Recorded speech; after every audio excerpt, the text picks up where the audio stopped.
الحمدللہ وحدہ لا شریک لہ والصلاة والسلام علی من لا نبی بعد۔ پارہ نمبر 3، اس کے آغاز میں انبیاء علیہ السلام کا ذکر کیا اور یہ ارشاد فرمایا کہ انبیاء میں سے بعض انبیاء کو اللہ تعالیٰ نے دوسرے بعض پر فضیلت دی ہے۔ امت سے تو تمام انبیاء افضل ہیں، لیکن نبیوں میں سے بعض نبی دوسرے نبی سے افضل ہیں۔ اللہ تعالیٰ نے کسی نبی کو براہ راست اپنے ساتھ ہم کلام ہونے کا شرف بخشا ہے، کسی نبی کو کوئی اور اعزاز بخشا ہے۔ پھر انبیاء علیہ السلام کو معجزات جیسی ان کا ذکر کیا ہے۔ اسی پارے کے دوسرے رکوع میں آیت الکرسی ہے، جو قرآن کریم کی افضل ترین آیت ہے، اس کے پڑھنے کا اہتمام کرنا چاہیے۔ حضرت ابراہیم علیہ السلام کا جو نمرود کے ساتھ مناظرہ ہوا ہے اس کو تفصیل سے بیان کیا ہے، چونکہ نمرود خود کو سجدے کراتا تھا، خدائی کے دعوے کرتا تھا۔ ابراہیم علیہ السلام نے دلیل کی طاقت کے ساتھ نمرود کو خاموش کرایا ہے۔ یہاں یہ بات ذہن نشین فرما لیں کہ جس طرح دین کا کام تصنیف ہے، تبلیغ ہے، واعظ و نصیحت ہے، جہاد ہے، امامت ہے، خطابت ہے، اسی طرح مناظرہ یہ بھی دین کا ایک حصہ ہے۔ نبی معصوم ہوتا ہے، چھوٹا یا بڑا گناہ نبی نہیں کرتا۔ اگر یہ گناہ ہوتا ابراہیم علیہ السلام کبھی بھی یہ نہ کرتے۔ ابراہیم علیہ السلام کے مناظرے کا اللہ تعالیٰ نے تفصیل سے بیان فرمایا ہے۔ پھر سود کی حرمت کو بیان فرمایا، اور سود کی حرمت کو بیان کرتے ہوئے جہاں اور وعیدیں ہیں وہاں اہم ترین وعید یہ ہے کہ اللہ تعالیٰ نے سود خور کے ساتھ اعلان جنگ فرمایا ہے۔ جنگ کا ضابطہ یہ ہے کہ جس سے جنگ ہوتی ہے فریق دوسرے فریق کی سب سے قیمتی چیز تباہ کرتا ہے۔ اللہ تعالیٰ کے یہاں سب سے قیمتی چیز ایمان ہے۔ سود خور جب سود کو حلال سمجھتا ہے ایمان ختم ہو جاتا ہے، حرام سمجھ کے کھاتا ہے اور اس پر مداومت کرتا ہے، توبہ نہیں کرتا، تو خدشہ ہوتا ہے کہ ایمان ختم نہ ہو جائے۔ سود سے بچنا بے حد ضروری ہے۔ سود کا 1 روپیہ اپنی ماں سے 70 مرتبہ بدفعلی کرنے سے بڑا جرم ہے۔ 1 روپیہ کھانا۔ اللہ تعالیٰ ہم سب کی حفاظت فرمائے۔ سورۃ البقرہ کے آخر میں ایک دعا کا ذکر ہے جو ہمیں مانگنی چاہیے۔ ربنا لا تؤاخذنا ان نسینا او اخطأنا ربنا ولا تحمل علینا اصرا کما حملته علی الذین من قبلنا ربنا ولا تحملنا ما لا طاقت لنا به واعف عنا واغفر لنا وارحمنا انت مولانا فانصرنا علی القوم الکافرین۔ سورہ آل عمران۔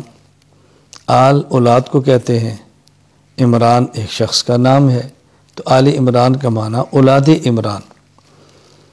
اس صورت میں چونکہ اولاد عمران کا تفصیل سے ذکر فرمایا ہے، اس لیے سورت کا نام ہی سورہ آل عمران ہے۔ آغاز اس کا ہو رہا ہے اس بات سے کہ حضور اکرم صلی اللہ علیہ وسلم کے پاس نجران کے عیسائی ایک 60 افراد پر مشتمل وفد لے کر آئے۔ انہوں نے رسول اکرم صلی اللہ علیہ وسلم سے مکالمہ کیا، بحث کی۔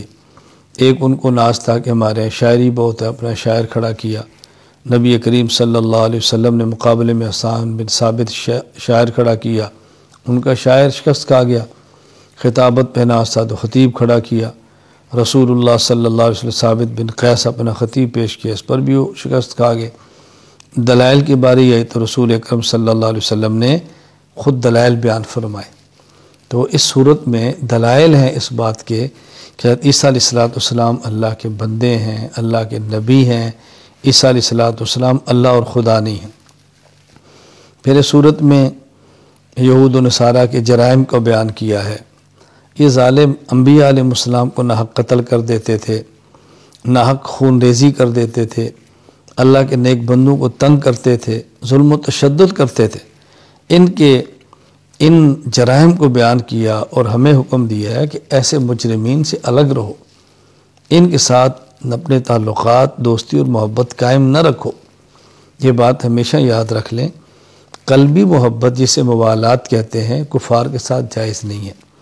ہاں البتہ رکھ رکھاؤ، وقتی ضرورت اپنے ماحول کو سازگار کرنے کے لیے کہ یہ ایسے تعلقات جسے مدارات کہتے ہیں اس کی گنجائش ہے، لیکن یہ بھی علماء سے پوچھ لینا چاہیے کہ یہ تعلق کیسا ہے، یہ تعلق کیسا ہے۔ کفار کے ساتھ تجارت جائز ہے، لیکن اس وقت جب کفار مسلمانوں کو نقصان نہ پہنچا رہے ہوں، املاک تباہ نہ کر رہے ہوں، تجارتی مال کو اسلام خلاف استعمال نہ کر رہے ہوں، بہرحال ہر وقت علماء سے رابطہ رکھ کے تو پوچھ لینا چاہیے کہ اب اس تعلق کی نوعیت کیا ہے، یہ تعلق کیسا ہے، یہ کیسا ہے۔ پھر اس صورت میں 3 بڑے اہم واقعات بیان کیے ہیں۔ حضرت مریم کی والدہ کا ذکر ہے، اولاد نہیں تھی، منت مانگی، اے اللہ تو بیٹا دے، میں اس کو تیرے دین کے لیے وقف کر دوں۔ اللہ تعالیٰ نے بیٹی عطا فرمائی۔ تو حضرت مریم کی والدہ کو سرا ہوا کہ بیٹا ہوتا تو میں دین کے لیے پیش کرتی، بیٹی کیا کرے گی؟ اللہ تعالیٰ نے بڑا پیارا جواب دیا، وَلَيْسَ الذَّكَرُ كَالْأُنثىٰ، جو بیٹا تو نے مانگا ہے اس بیٹی کی طرح نہیں ہے جو ہم نے دی ہے۔ تو بس اوقات دینی معاملات میں بیٹیاں بیٹوں سے بھی بڑھ جاتی ہیں۔ اللہ تعالیٰ کی رحمت ہے، بیٹی ملے تو دل چھوٹا نہیں کرنا چاہیے، اللہ کی رحمت سمجھ کے قبول کرنا چاہیے۔ نظر کا مسئلہ بھی بیان فرمایا کہ نظر اللہ کے لیے ہو، نظر کسی غیر اللہ کے لیے ہرگز نہیں ہونی چاہیے۔ پھر اس میں زکریا علیہ السلام کا ذکر فرمایا۔ زکریا علیہ السلام کی اولاد نہیں تھی تو انہوں نے بھی دعا دیکھی، انہوں نے بھی دعا مانگی، اللہ نے ان کو یحییٰ جیسا بیٹا عطا فرما دیا۔ تو ولی کی کرامت کو دیکھ کے اللہ سے مانگنا چاہیے، ولی سے نہیں مانگنا چاہیے۔ ولی کی کرامت کو دیکھ کر ولی سے مانگنا یہ عیسائیت ہے، ولی کی کرامت کو دیکھ کر ولی کے خدا سے مانگنا یہ اسلام ہے۔ پھر حضرت عیسیٰ علیہ السلام کی پیدائش کو بیان فرمایا، کلمہ کن سے پیدا ہوئے، بغیر ظاہری اسباب کے پیدا ہوئے۔ تو یہ 3 واقعات بیان فرمائے۔ آخر میں یہود کا ایک نظریہ تھا، اس کا رد کیا ہے۔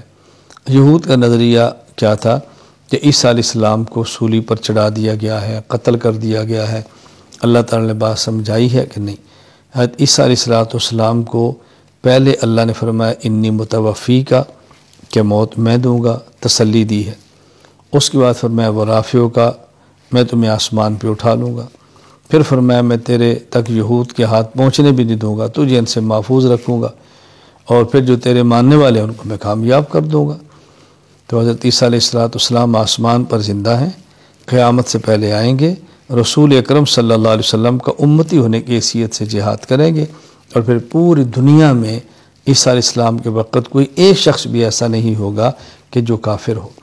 اللہ تعالی ہم سب کو ایمان کی نعمت عطا فرمائے، زندگی میں عیسیٰ علیہ السلام کو دیکھ لیں تو اس کا سپاہی بنیں، ان کے ساتھ معاون بنیں، اور نہ ہو تو ابھی سے نیت کر لیں کہ ہماری زندگی میں آگے تو ہم انشاءاللہ ان کا ساتھ دیں گے۔